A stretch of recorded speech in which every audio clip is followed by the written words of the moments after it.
For this episode of Coffee with Closers, I'm sitting down with Dave MacLeod, the best-selling author of Scaling Conversation. He's also the CEO and co-founder of ThoughtExchange, an enterprise discussion management platform. Dave is an expert on communication. Stay tuned for my conversation with Dave, where he shares practical insights on how to access the full potential of people in an organization and how ultimately scale communication. Thanks for joining us for this episode of Coffee with Closers, where business leaders share insights on how to build businesses from the ground up and best practices for innovating in their industry. Hey Dave, I'm super excited to have you join me for this episode of Coffee with Closers. It's awesome to be here. Thanks, Daniel. Most certainly. Well, I was looking at your, kind of your entrepreneurial journey, and every entrepreneur has some sort of a story of overcoming obstacles to become an entrepreneur. You've done this 3 times. Now we're actually building a pretty sizable tech company. Can you share with our audience a little bit about your journey of becoming an entrepreneur?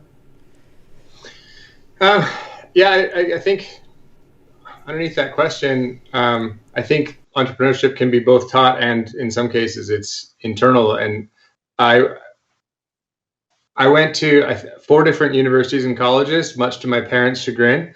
And I got absolutely 0 degrees or diplomas. And I would talk to career counselors and they'd be like, you've taken political science, you've taken astronomy, you've taken choral singing, you've taken philosophy. Like none of these add up to anything. I'm like, I'm taking magazine article writing next. I don't know. And at that time I was like, well, I don't know what's a degree. And then I realized that prepared me to effectively the thing that comes out of an education like that is to be an entrepreneur. So, my background, I'm a CEO of a tech company, but I didn't start in tech at all. I actually started, I was an outdoor guide as a kid coming out of college. I'd work in the summers at an outdoor school. Went to all sorts of colleges to learn sort of things that my parents are both school teachers, degreed school teachers who have a more traditional approach to career. And so my approach was a bit different, but I ended up being, when you're an outdoor guide working for an outdoor school, teaching kids how to mountain climb and communicate in the wilderness, all of a sudden you realize when you get in your 20s, that doesn't maybe pay so good and you should maybe start a business trying to get at the same value. So that's the summary of it. Yeah, most certainly. But even with all, that sort of start, right, you still accomplished a lot. You recently published a book. You've started 3 businesses in the past. Running one today. So you definitely have a good resume and a good history here. So of all the accomplishments in your career, what's the one thing that you're super proud of? Yeah, I guess to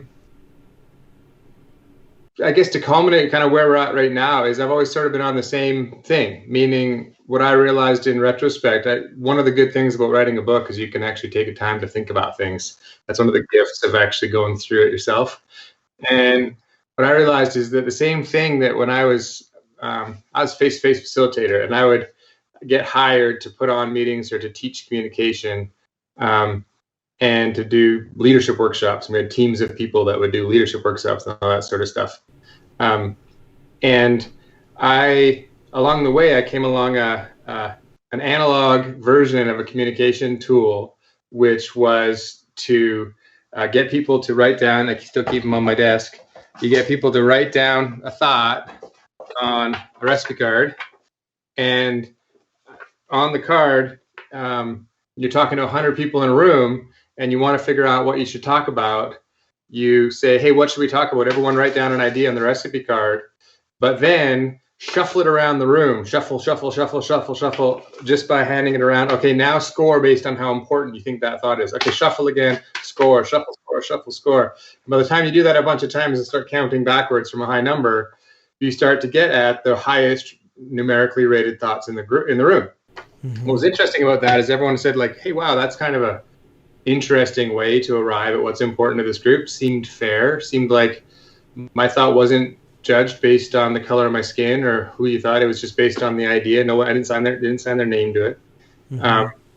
And I had a friend who was watching me do this consulting practice. He said, hey, you got to meet my other friend, Jim. He was also in Outward Bound, but he's a physicist and an engineer. He's a principal engineer at Creo, working with folks like Brian Tomick and a CEO named Amos Michelson. And they're building crowd intelligence, wisdom of the crowd software. And I famously was like, doesn't sound interesting to me. It's not really my thing. I like to go, I'd literally drive for hours to communities way off the traditional areas that you'd call a center. And however, he was very compelling, and he went to Jim Firstbrook at that time, who was building this, and said, Jim, you should meet Dave. He's doing this really cool thing with recipe cards, very similar to what you're doing. And so Jim was famously like, how about no? Not very interested. Doesn't seem like I'm building a technology company. What's this guy have to do with it? You asked me what I'm proud of. It's that I met with Jim and I was like, whoa, infinite recipe cards. I get it. That's a really big idea. And a room is biased by the people who can come and attend that room. So what's cool is, how do you give recipe cards to people to put their ideas down that maybe can't make a meeting? Maybe it's a single mom at home, or maybe it's someone of color working in an organization that has something to say and doesn't feel the safety to say such a thing. And so we've scaled. Now we've had millions and millions of people participating on digital recipe cards and ThoughtExchange. And I get really, I don't know if proud's quite the right word, but I feel like I'm know why I get out of bed when I hear things like a CEO having a conversation with thousands of their Black employees and asking, how can we make sure that our organization is really supporting our Black workers in order to ensure Black Lives Matter? Or how do we talk to school districts, talking to tens of thousands of people to inform decisions around COVID using digital recipe cards? Or you talk to an exec inside like a large corp talking to 1,000 salespeople saying, hey, what do you need? And I don't really care.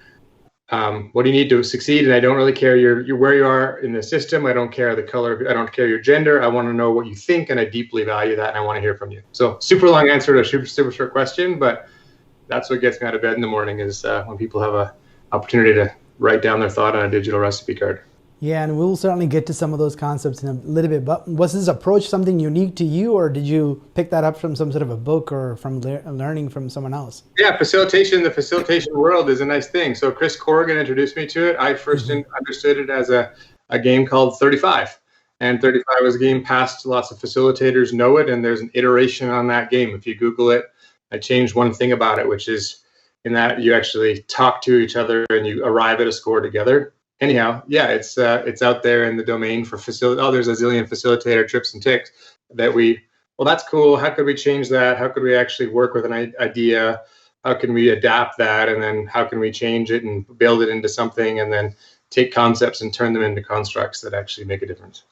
Makes sense. So you kind of touched on the why behind what you do and the drive. So I will ask you a little bit about obviously having founded 3 companies, right? What are some of the lessons you learned in the process of building those companies? I don't know. There's some of the most obvious things, which is your company consists of people. You have to find amazing people, and you got to believe in them.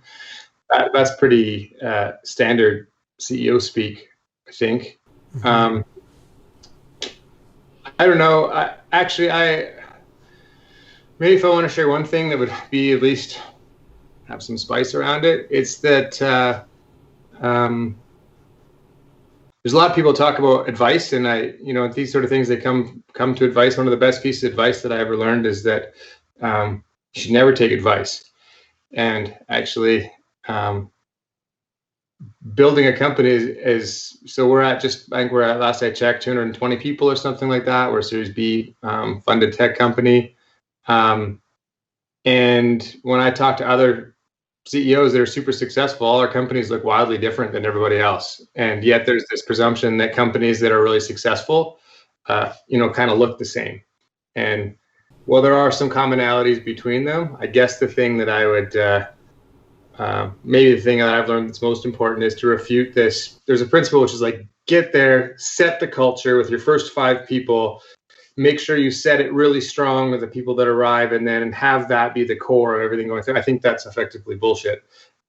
Because if you want to create a great company culture, you actually have to understand that you want to hire diverse people that are going to challenge your views on culture, or challenge your views on communication. So yeah, you can set a culture, but your culture should be to challenge your culture at all times, because if you hire diverse, great people, you have to listen to them and let them affect you. So I don't know, long answer to a short question again.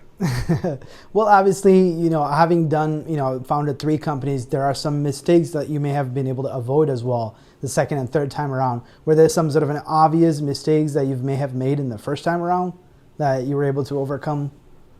Well, one of them is, there's something very powerful about starting a technology company, that's for sure. You can get successful in all sorts of different companies, but I will say that the order of scale you can get for impact and purpose, actually, and a lot of people that have created analog companies that are doing, face-to-face delivery are actually rethinking themselves as a digital brand, so they can actually think about themselves as a tech company. So, yeah, one would be, technology first. Founding a tech company comes with some very interesting capabilities as far as impact are concerned. So that's one thing is, how do you digitize? How do you actually create inherently unscalable ideas? And then how do you add technology to them? Because my first businesses were very non-technologically based. They were very face-to-face in scaling of people and process and lots of people. And every time you hire, you have more people, which is great on one level, but misses something pretty important. I think there's a really interesting promise in technology, even around things like facilitating conversations, is if you build tech to facilitate conversations, you can help empower people to do them.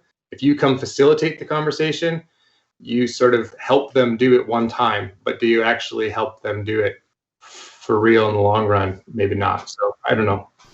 Yeah, sure. You just answered my the next question, which was how was it different building a tech company versus some of your prior ventures, which basically you answered that. And I think oftentimes the scale is most people think of scale more of revenue and and having that exponential growth, but you're not even talking about exponential growth. You're talking about the impact being the main thing you're thinking about scaling, where you couldn't have had enough people to be able to go talk to thousands of people across different organizations and to get thoughts out of them. You can do that more effectively with using software and technology. That's right. I think that thinking in terms of what problems can I solve in the world versus how big can I become is a really good context for anybody starting a company. I think it's easy to think, how big can I be? But for me, it's been helpful to think, what problems are there that require solutions, and how big are those problems, and how can you lean into them, and how big can tech actually provide you a platform to solve those problems, but having the constant lens of scale as it relates to impact. And impact, if you make a huge impact and create value in the world, you're going to find a way to capture some of that value back and be able to turn that into money for yourself. But if you focus too much on trying to actually create your own personal success, I think you miss the point, which is you got to create the impact before you can share any of the success. And so I think that's where a lot of businesses, frankly, go wrong. They're not thinking about actually creating impact. They're thinking about creating a bigger business. Yeah, which I think has been brainwashed by the VC generation, right? VC funded companies, because that's the number one question they ask: how big is the market? And they're thinking about how big can this company get, right? Is it the addressable market sizable enough for them to make some money when they exit?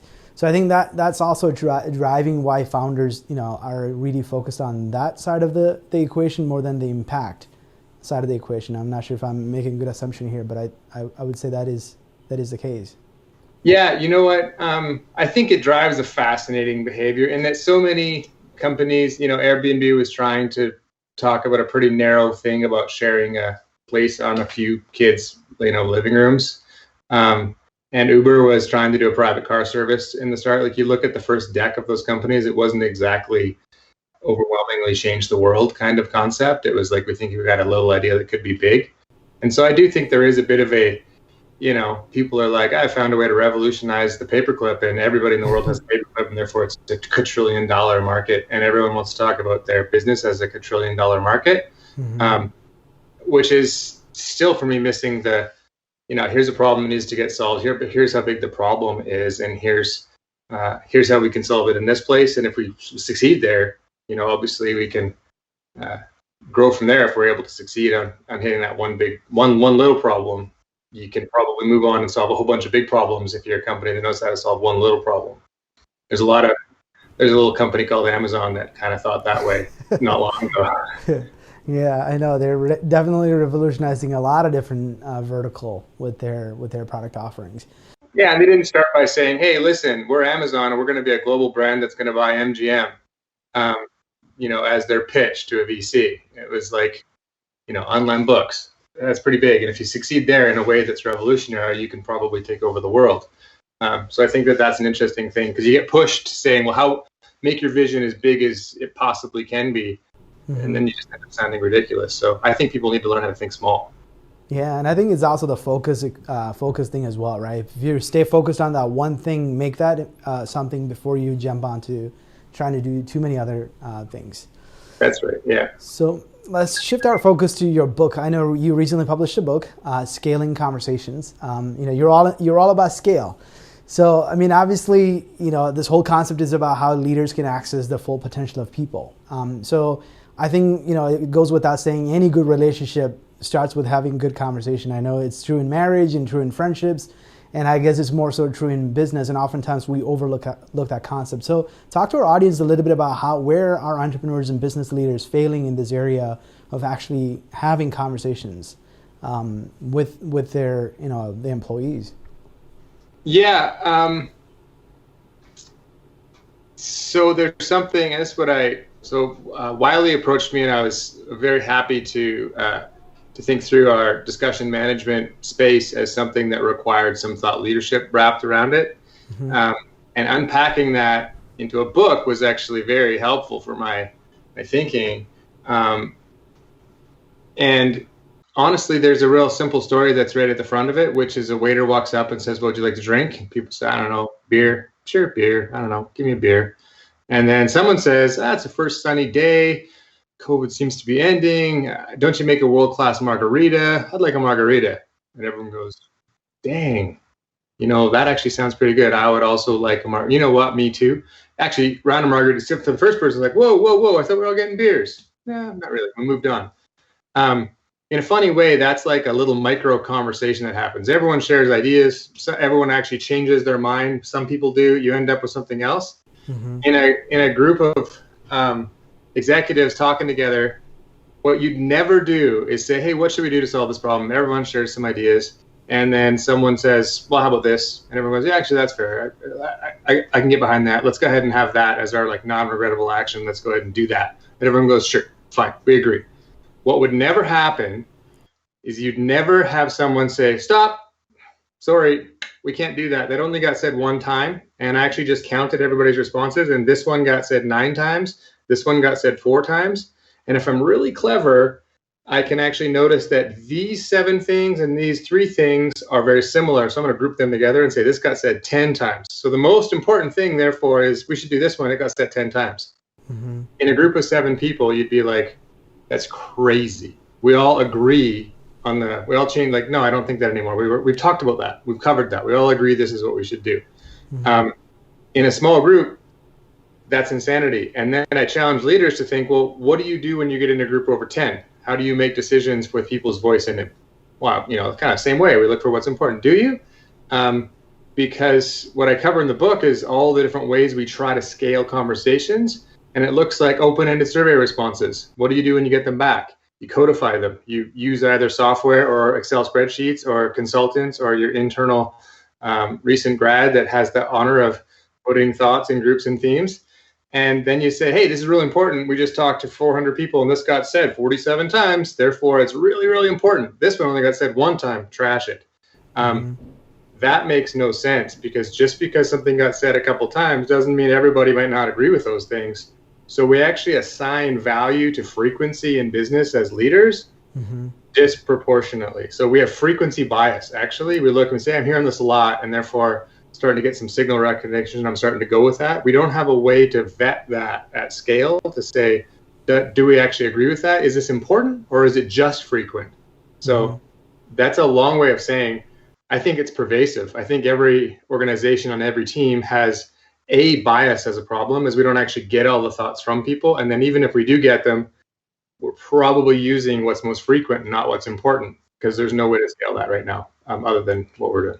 So what size of an organization does actually start to become a problem? Because I know a smaller organization may not be, right? So is that across all organizations, or are we talking even at a small organization?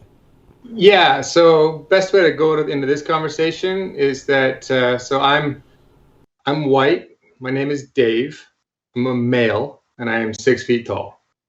And what's important about that is that there's been fewer African-American CEOs than 20 since the formation.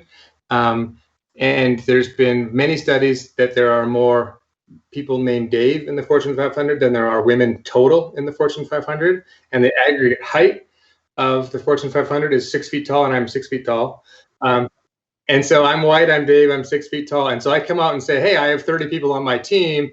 We're fine. They'll tell me what they think. Of course they will. And that is, if you happen to be a person, every single one of those adds a layer of you understanding less about the truth. The fact that you are a leader. Okay. The fact that you are in a privileged group. Okay. The fact that you may be a gender. Okay. The fact that you may be handsome or pretty. Okay. The fact that you might have a name that's easier to pronounce for somebody from an English background than somebody else. All those things come in. And so, yeah, a lot of people think, I only have 40 people on my team. Of course, they'll tell me what they think. And actually, it's their responsibility to tell me what they think to my face. That's something I've had many predominantly white male leaders tell me. I don't think the idea of hearing from people and adding a layer of safety to that matters with my group, because for me, I think people should always tell me what the heck they think to my face and have the guts to tell, even if it's challenging my strategy. They should just tell me what they think. And if they can't put their name on it, they should just keep their mouth shut. And then I say, great. So you'll get no feedback. Excellent. Good strategy, because now you're going to have your 3 best friends telling you all the time and everyone else who has a problem. I say that to some degree to challenge. I believe it exists in any group larger than 6 people. I think 6 people can have dialogue in a way that can actually create some safety. I think as soon as you get over that, and then it scales right to, we're working with some of the biggest organizations on earth with hundreds of thousands of employees. So of course it exists much more in a way you can see it at 1,000 people. But I had to learn this the hard way. When we first had our startup, we actually had people, we didn't use it a lot ourselves. We're only 30 people. Then we started using it, and we were sort of like, oh, I guess people are willing to say a bit more if there's a bit of a construct of safety around how you actually scale a conversation. Even in this sort of relatively safe, small group, people are a bit more willing to be candid, and you're able to actually find some collective intelligence in a small group. So super long answer to a short question, but it's an overall leadership bias that the people surrounding me always tell me what they think, which is just universally, not true for a lot of very good reasons. And you think actually being anonymous is actually more helpful? I'm assuming, yes, in some sense, the people who are, not normally willing to share their ideas will be more likely to share. But is that why not be, disclosing who is behind the scene, bringing up an idea? Because if you want to reward that person or provide, maybe raises or whatever that might be. So, good judgment comes from experience, and experience, well, that usually comes from bad judgment. And we actually built ThoughtStream with names associated with them, and all the names associated with all of the ratings of thought. So ThoughtExchange in the tool, people share thoughts, they rate thoughts, and we take bias out of the system. But before we didn't. Basically, like, Samuel, you want to say something, your name's on it, and if you rated something a certain way, I want to know why. And the net result of that is almost nobody would participate.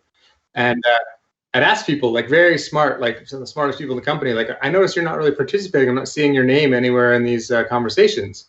And I got some really surprising answers. The first one I got was, listen, if you're asking a question in front of the whole company, and I'm saying my thought comes up to the top, I don't want to be seen to be sucking up to the CEO. Like, I'll tell you what I think, but I don't want that recognition. I just want to solve a problem. That was one. I was like, well, that's fascinating. And then the more obvious one, And plus, if I share an idea and everyone hates it and gets one, so like I don't want to be seen as the person that everyone hates on their idea. Mm-hmm. So it's much safer for me to just shut up and say nothing. So it's just easier for me to not participate. So what are you missing when you're getting some of the most intelligent people in your organization who neither want the glory of recognition nor the shame of getting their idea rated low? And then I realized I had to reframe this. We just started trying it. We took names out and tried it. And it occurred to me partway through, this isn't about anonymity at all, actually. It's about reducing bias. And you can reduce bias in a whole lot of ways. One of them is by taking identity out. And another one is by talking about how you can actually get people to ensure every thought gets seen an equal number of times. Things like that. In a conversation, how do you take frequency bias out? How do you take identity bias out? So I've reframed it as a bias reduction system as opposed to providing people with anonymity.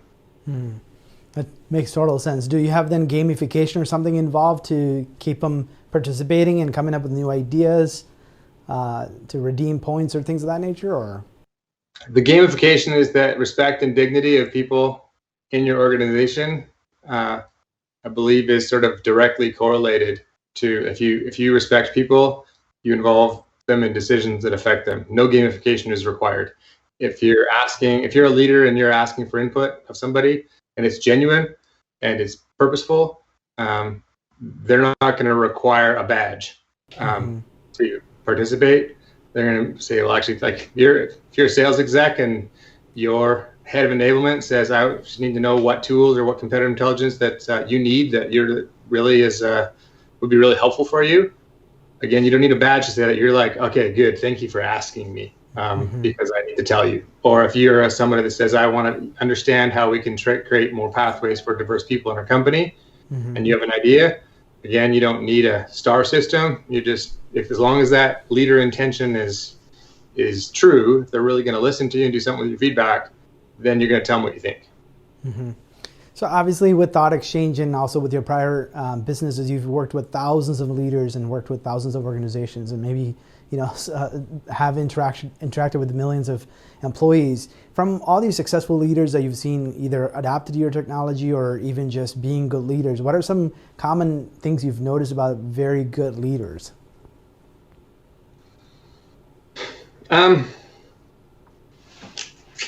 So very good leaders, the first thing I'll put, very good leaders are curious. I believe that deeply. And their curiosity comes also with a curiosity towards themselves. What I mean by that is you hear feedback from your team that challenges your worldview, and then you get pissed off because you're thinking, well, why didn't they just tell me this to my face if they really think the strategy is wrong, or and then they go, curious why I'm so upset by this right now. Why am I so pissed off? And they're able to actually get curious and go well, actually probably something here for me to learn. So I should probably just, take a breath. And now I should understand why they're saying those things. And I should also understand what about this is kind of causing this triggering effect in myself. Those leaders can navigate through very complex issues very rapidly because they're not right. People love being right about things. They're not right. And they're also not afraid of feedback, but then they're also not going to jump to a conclusion and say, well, oh man, everyone just told me something. I'm not going to say, well, you just told me I'm going to change my decision. Okay, sorry, everybody. You just give me feedback. I'm just going to snap. Sort of wow, I really wonder where the gap is. So I would say number one is curiosity for great leadership, especially right now, trying to navigate everything we're going through right now, both professionally and personally. Curiosity is the key tenet. Yeah, and I think even like you said, I think the willingness to change as well, right? Because I think it's not like my decision is the final decision, but right, willing to take the feedback from their colleagues as well as whoever might be reporting to them, which is I think is also a kind of a sign of great leadership. Right. I certainly think curiosity comes in so many different shapes as well, right? Because not just listening for ideas from other people, but also I think if you're willing to learn from other people, that also shows you are curious and you're not, you haven't just kind of made up your mind and not willing to adapt. That's listening right. to other people. Yep. And I think there's without getting too sort of heady about it, there's something where there's a really interesting moment that I call the locus of control. Mm-hmm. And what that means is there's a problem in leadership where leadership is, well, I want to have 2,000 employees or 20,000 employees or 10,000 people on my team. I got to set the strategy because I really got to tell them what to do. And I can't just crowdsource a strategy. And I really agree with that. In fact, how terrifying to get on an airplane and for the pilot just walk back and be like, you guys got any ideas? Like, where should we go and how should we land this thing? Like, I knew enough to take us off, but, yeah, let's crowdsource the rest of this. That'd be terrifying. That's what it feels like, I think. But then there is something to be said for, hey, we're about to set a strategy. I love your perspectives. What should we be thinking about as we're going to set some strategy? That question is like an epiphany in and of itself, because that's a question that if you have 50,000 employees, you can actually ask 50,000 people what their perspectives are as the organization is setting strategy, because it matters what customers are saying to them. It matters what they're learning inside their department. Everything matters from a perspective that I'd like to feed up. But what you don't say is, give me the top 3 strategies that we need to implement in order for us to succeed next fiscal. But you would also never do that if you just had somebody in your company walk up to you and you're like, hey, I haven't seen you in a while. How's it been going? Can you tell me the 3 most important strategies that I must implement? Like, that'd be crazy. Like, you'd never do it. Yet, so many strategy consulting sort of like, hey, we're going to talk to people about our pillars. They ask questions of their people that are so detached. So the second thing after curiosity is just like, I would call it normalness. Like, be normal, leader. When you're talking with people, when you're sending something out to 1,000 people via either a ThoughtExchange or even just a survey or a memo, it's like, I'd love to understand your insights and perspectives. Because as soon as you say things like, please provide your feedback on our 3 strategic pillars, I mean, you literally, that's how you're sounding in their mind. And then you would never do that face to face. Like, be normal. Be normal, because people will relate to that and they can share, and you can actually access the wisdom in the group by just being a bit normal. Leaders should be accessible, but they should ask things that they would always ask in order to inform their highest level strategy. I don't know a leader that wouldn't walk to somebody who is customer facing, and if they had that chance to say, wow, great, I'm glad I got some time with you. Like, how's that been going? How's your systems? How's everything? Like, what are customers saying? They would take that opportunity and they'd hear from them, and they would be normal in that moment. So, anyways, bit of a tyrant. Yeah, and I think it also comes down to that relationship aspect of it too, right? Because if you're trying to build a relationship, it's not just about like, hey, what's your, what do you think about our strategic objectives? You really want to hear them out, and that also opens the trust, increases the trust, and then they're much more likely to share what they're thinking and what they want to see, what they want to see the company doing. Right. As a strategic objective as well. Which brings me to a question about culture too, because obviously, in your book you talk about, giving a voice to the people who do not speak up, right? And I think, we hear a lot about company culture and what kind of culture you have when you try to hire somebody. Like, what advice do you have for organization in terms of building such a culture of, not just from leadership, but also from others, parts of the organization?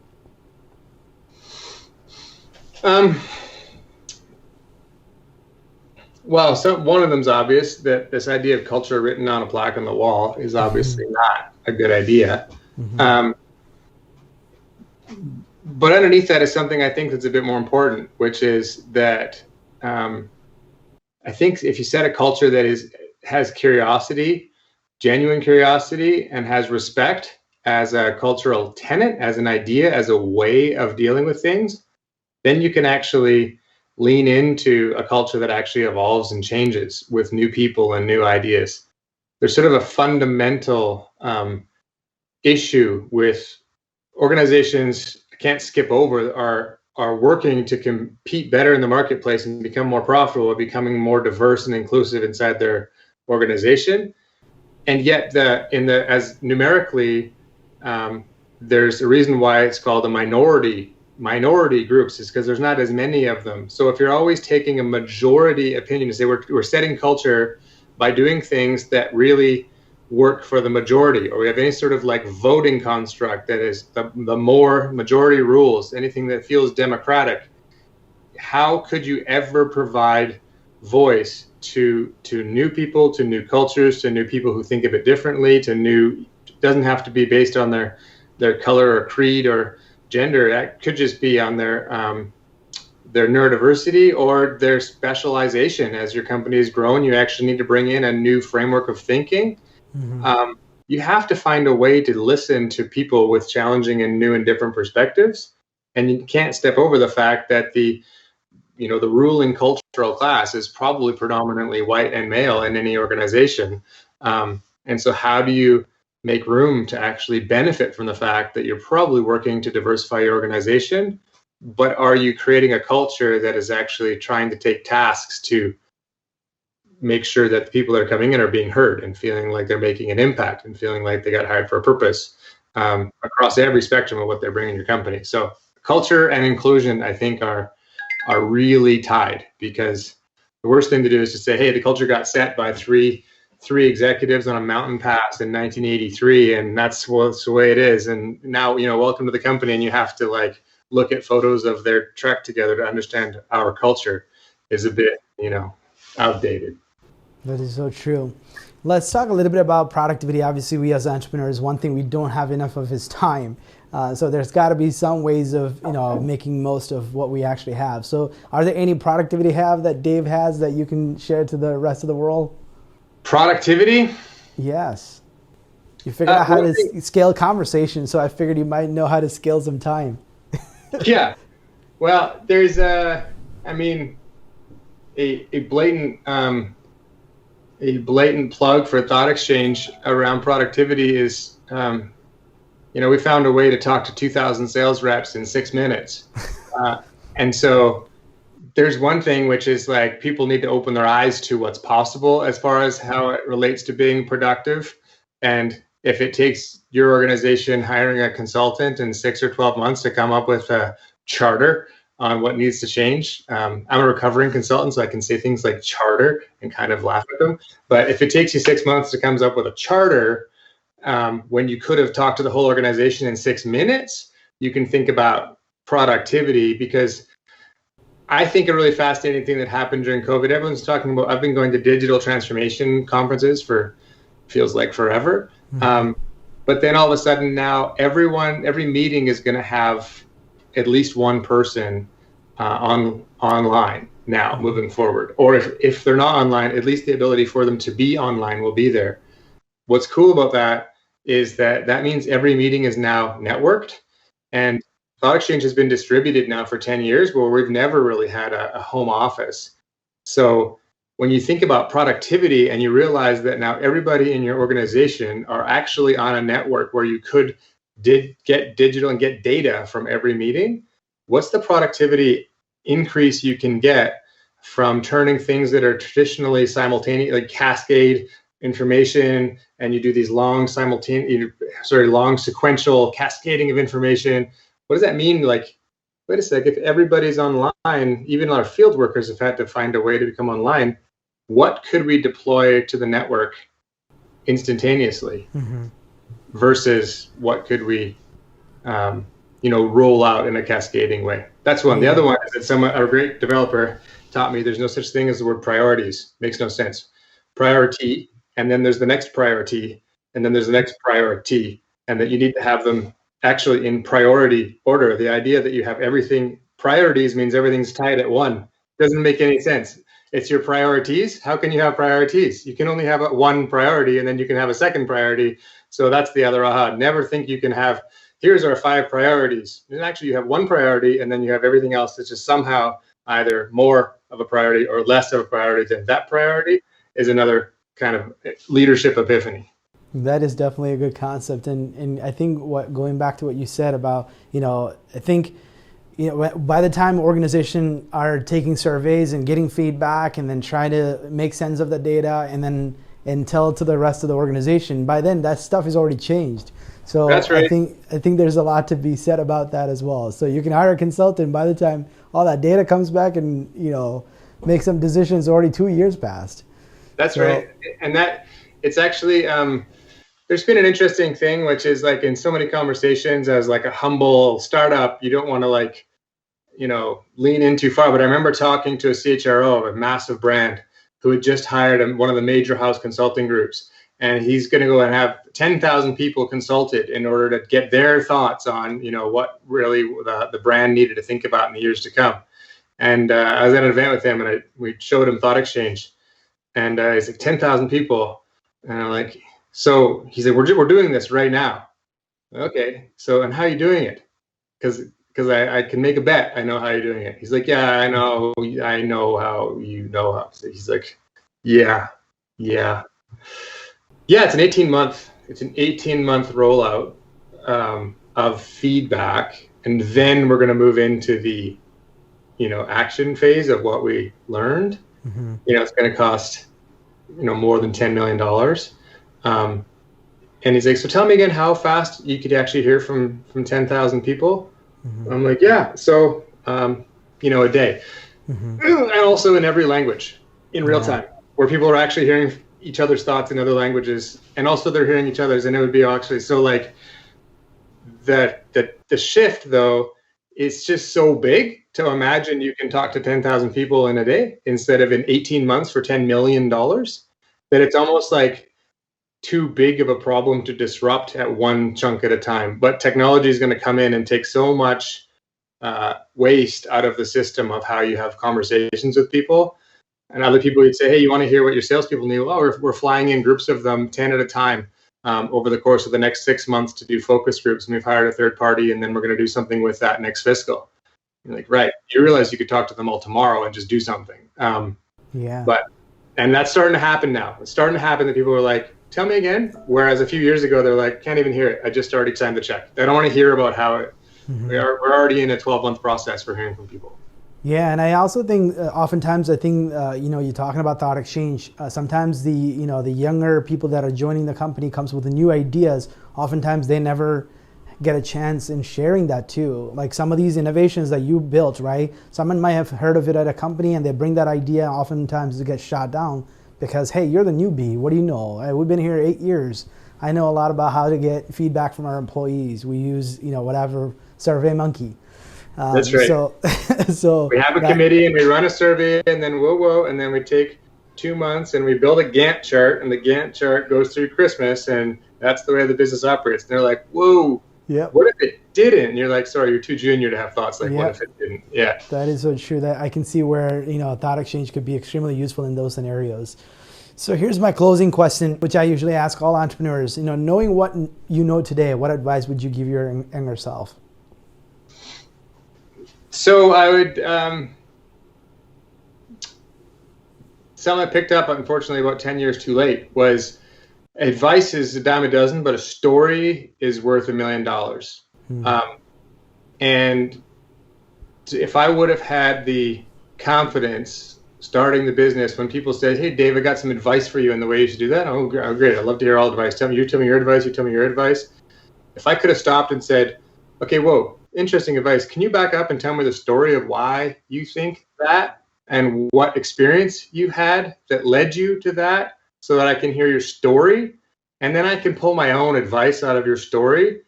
The advice ends up being shallow. It's like feeling like getting Shark Tanked over and over again by people just, I've known your business for 4 seconds and I want to give you advice.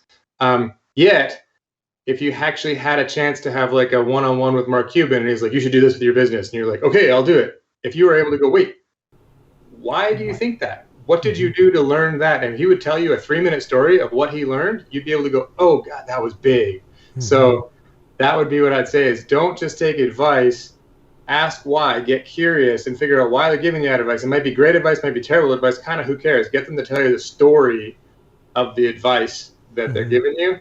And number 2 is like, I would have, we were pretty focused. I would have been 10 times more focused. Like, solve a problem, make sure that small problem is super solved. And resist attempts to think globally at all costs until you have something. We're finally able to think globally, but I think we would have accelerated our global reach if we'd actually spent more time full solving a smaller problem. So there you go. And I could tell a story of one day so you don't take that crap as advice and you actually understand why. Yeah, curiosity and focus. It seems to be like the common theme of our discussion today, which I think, like even for little kids too, oftentimes we tell them what to do, but if you can tell them a reason why they should do it, right? I think they're much more receptive to take your advice. That's right. And I think that curiosity should, because the kids are always asking why should I eat vegetables? Well, that curiosity, hopefully that stays with them for the rest of their lives, because that really helps them, in their entire journey. 100%. If we can actually just, kids got a lot to help us figure out how to do things. That's for darn sure.